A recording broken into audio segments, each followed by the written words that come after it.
What's going on, Raider Nation? It's your guy, Raider Ed, back again with the quick video.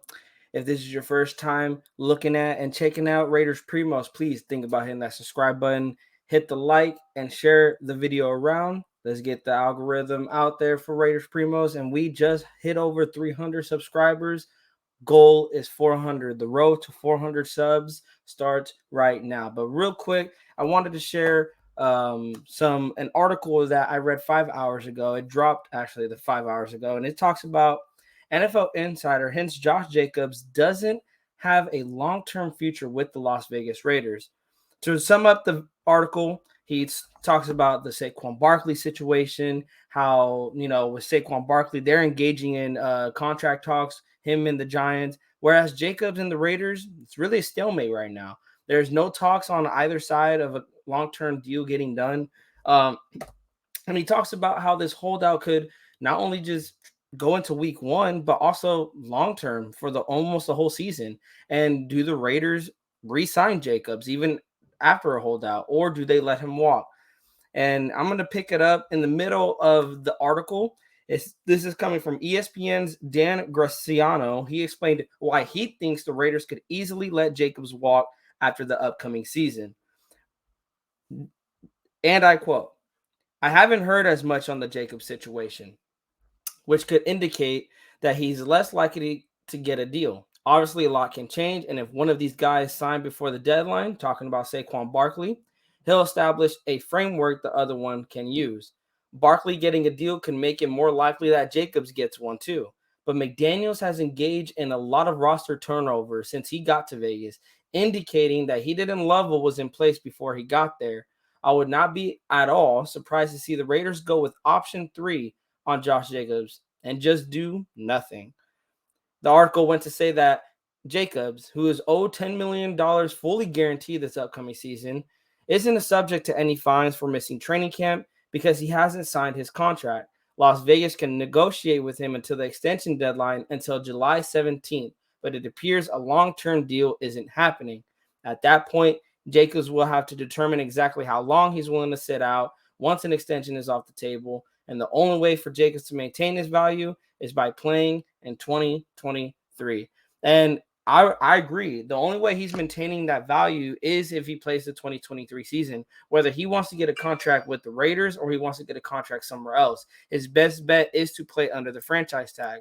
And why do I say that? Is because in the past, running backs have not got paid after leading the season in NFL rushing yards, or at least they didn't have a really top season. We went over it in our live on Wednesday with Big Mike.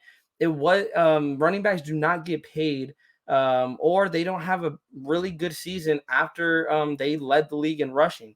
Josh Jacobs' full stats are he started in all 17 games. He had 340 rushing attempts, had 1,653 yards rushing, had 12 total touchdowns, 93 first downs. His longest run of the season was 86.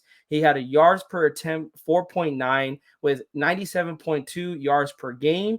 He was targeted 64 times, had 53 receptions, 400 yards exactly, no receiving touchdowns, had 16 first downs as a receiver. His longest reception was 43 yards long.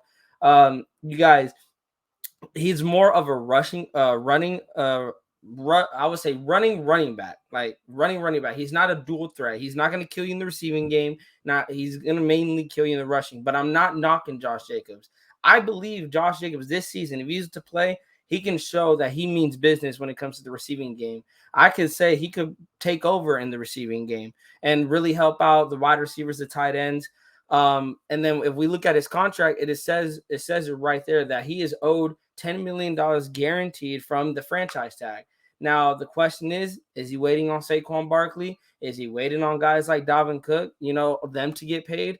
It's really a wait and see at this point. But I want to hear your guys' thoughts, Raider Nation. Do you guys think that Jacobs is the long-term plan in Josh McDaniels and Dave Ziegler's their overall plan as far for the future? I believe there's a lot of questions that go into it because you got when you make moves like drafting a Zamir White, drafting a Britton Brown, getting Brendan Bolden, bringing over an Amir Abdullah, and you got Sincere McCormick, who you guys signed as a UDFA.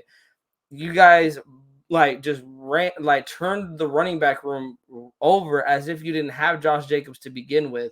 So were they planning not to have Josh Jacobs at all, or were they going to hang on to Josh Jacobs and let him walk? Now the question does have to be asked: if that was the plan anyway, why sign him under the tag? You could have used the tag on somebody else. There's a lot of questions that goes into this, but Nation, leave your questions, leave your comments down in the comment section below. And again, on your way out, if you guys are not subscribed, please hit that subscribe button and hit the like on the way out. We're going to see you guys later in the next one. We do have a live tomorrow at 3 o'clock. Stay tuned for that. We got a special one lined up for y'all. Peace.